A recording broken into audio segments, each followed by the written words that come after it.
Assalamualaikum warahmatullahi wabarakatuh. Selamat malam. Materi kita yang terakhir sebelum kita uji tengah semester yaitu bagaimana kita mentransformasikan diagram IR yang sudah kita buat sebelumnya langsung ke dalam model data relasional tanpa melewati tahap normalisasi. Tapi sebenarnya hasil dari transformasi ini dengan IRD ini pasti harus sama dengan normalisasi, maaf. Ini harus sama, karena kalau berbeda berarti ada kemungkinan salah satunya yang salah. Oke, di sini ada 9 aturan yang perlu kita bukan hafal ya, kita ketahui bahwa dalam pemetaan dari IRD ke model relasional itu yang pertama adalah seperti ini.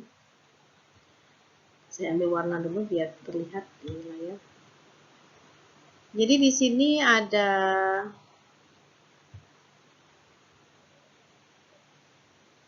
sebuah entitas, sebuah IRD. Jadi atributnya atribut primary key, atribut biasa. Jadi ketika Anda menemukan IRD yang seperti ini, langsung saja buat bahwa model data relasionalnya sama. Memiliki nama pelanggan, atribut biasanya adalah nama dan alamat pelanggan. Jadi nggak ada perubahan. Itu yang pertama. Yang kedua, bagaimana kalau kita menemukan IRD yang memiliki diagram komposit seperti ini? Bagaimana model data relasionalnya? Jadi langsung nama pelanggan tetap. Hanya untuk yang komposit kita nggak usah ambil yang induknya, tapi kita ambil langsung yang pecahannya, jadi jalan, kota, dan kode pos. Tidak ada perubahan dalam atributnya. Yang tadinya 3 menjadi 5 atribut untuk sebuah relasi pelanggan. Aturan yang ketiga adalah bagaimana kalau kita menemukan atribut yang bernilai multi-value atau ganda seperti ini. Nah, ini tidak boleh terjadi karena pernah saya sampaikan di kelas bahwa karakteristik basis data bahwa tidak ada atribut yang memiliki nilai lebih dari 1, artinya harus tunggal. Jadi kalau seperti ini, maka mau nggak mau kita harus pecah menjadi relasi baru. Contohnya di sini yang untuk tabel yang pertama atau relasi yang pertama sama, kita kasih nama pegawai, yaitu dengan mengambil nama pegawai sebagai primary key, nama pegawai sebagai atribut biasa, dan alamat pegawai sebagai atribut biasa. Tapi kita harus keluarkan keterampilan ini karena bisa saja satu pegawai memiliki lebih dari satu keterampilan. Sehingga kita buat tabel baru, relasi baru, misalkan dengan nama relasi adalah keterampilan pegawai, di mana kita ambil primary key-nya relasi pegawai tadi menjadi foreign key dengan menambahkan atribut keterampilan. Sehingga seperti ini akan membuat tabel yang memiliki nilai yang tunggal, tidak nilai lebih dari 1 atau multi value.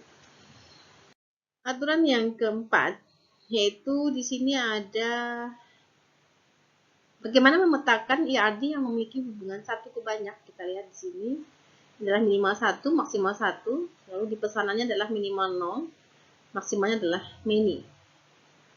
Kalau seperti ini, satu pelanggan bisa saja mengirim 0 atau beberapa pesanan. Nah, kalau terjadi hubungan IRD yang satu ke banyak ini, maka caranya adalah kita membentuk tabel biasa untuk pelanggan tetap, nama pelanggan. Hanya di tabel pesanan kita ubah yang many, bahwa nilai primary key yang tunggal itu menjadi kunci tamu di yang tabel relasi banyak. Itu menjadi nomor pesan tetap, tanggal pesan tetap, hanya menambahkan foreign key dari nomor pelanggan dari tabel pelanggan. Aturan yang kelima, yaitu kita bagaimana jika kita menemukan IRD yang hubungannya adalah banyak ke banyak untuk maksimumnya. Jika minimumnya 0, juga produk minimum 1, tapi maksimalnya sama-sama banyak dan sama-sama many. Nah, bagaimanapun juga dalam sebuah IRD itu tidak boleh ada hubungan banyak ke banyak. Nah, pasti umumnya kalau ada hubungan banyak ke banyak itu akan terbentuk tabel atau relasi baru yang kita buat namanya sama dengan relationship-nya saja. Misalkan meminta. Misalkan di sini tabel pesanan tetap, nomor pesan tanggal pesan, tabel produk tetap, nomor kode produk sebagai primary key dan harga unit sebagai atribut biasa, dan kita bikin tabel baru. Misalkan kita buat relasinya meminta, kita ambil ID dari dua relasi yang terhubung tadi menjadi foreign key, itu nomor pesan kita jadikan sebagai foreign key, kode produk di tabel produk kita jadikan sebagai foreign key, tapi harus menghasilkan informasi baru, misalkan di sini adalah jumlah. Jadi terlihat nama pesan dan kode produk jumlahnya berapa. Aturan yang kelima. Aturan yang keenam, bagaimana kalau kita melihat IRD yang ada hubungannya adalah 1 ke 1, tapi ada yang minimalnya 0.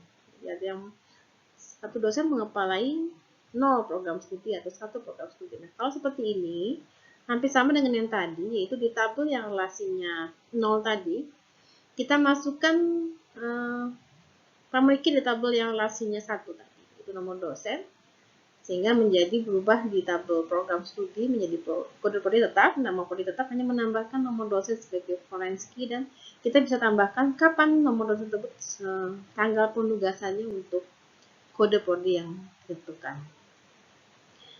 Aturan yang ketujuh, bagaimana kalau kita menemukan pemetaan IRD yang entitasnya ternary, tapi banyak-banyak. Nah, kalau kebanyak-banyak tadi saya sudah sampaikan, itu pasti akan terbentuk tabel baru, atau kita tambahkan kotak seperti ini. Ini artinya adalah tabel asosiatif atau entitas asosiatif. Itu entitas asosiatif adalah entitas yang terbentuk dari hubungan 2 atau lebih tabel. Sehingga tabel pelanggan tetap, relasi vendor tetap, hanya kita menambahkan relasi baru, namanya kita samakan saja pengiriman dengan kita masukkan nomor pelanggan sebagai foreign key, kode vendor sebagai foreign key, lalu kita bisa menghasilkan informasi berapa tanggal dan jumlahnya, dan kita pun boleh menambahkan primary key baru di tabel yang asosiatif tadi, jadi nggak ada masalah. Jadi nggak selamanya tabel asosiatif itu hanya memiliki foreign key, kita juga boleh membuat kunci baru atau primary key di tabel tersebut.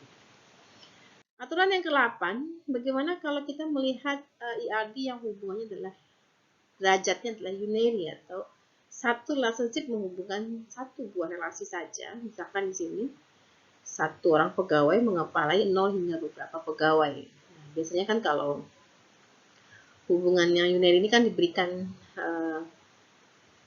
keterangan dari relasinya. Di sini kita bisa tambahkan selain nama pegawai tanggal lahir, kita bisa nambahkan ID manajernya.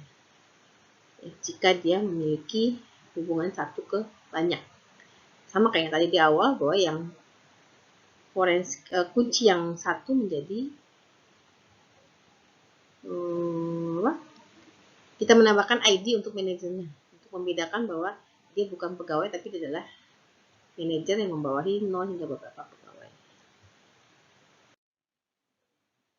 Yang ke-9, banyak sama, membentuk tabel baru, kita tidak ada perubahan.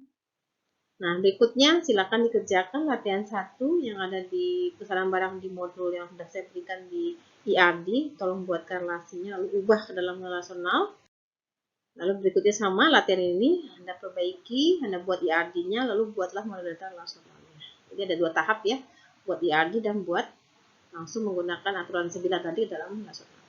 Oke, terima kasih. Assalamualaikum warahmatullahi wabarakatuh. Selamat malam.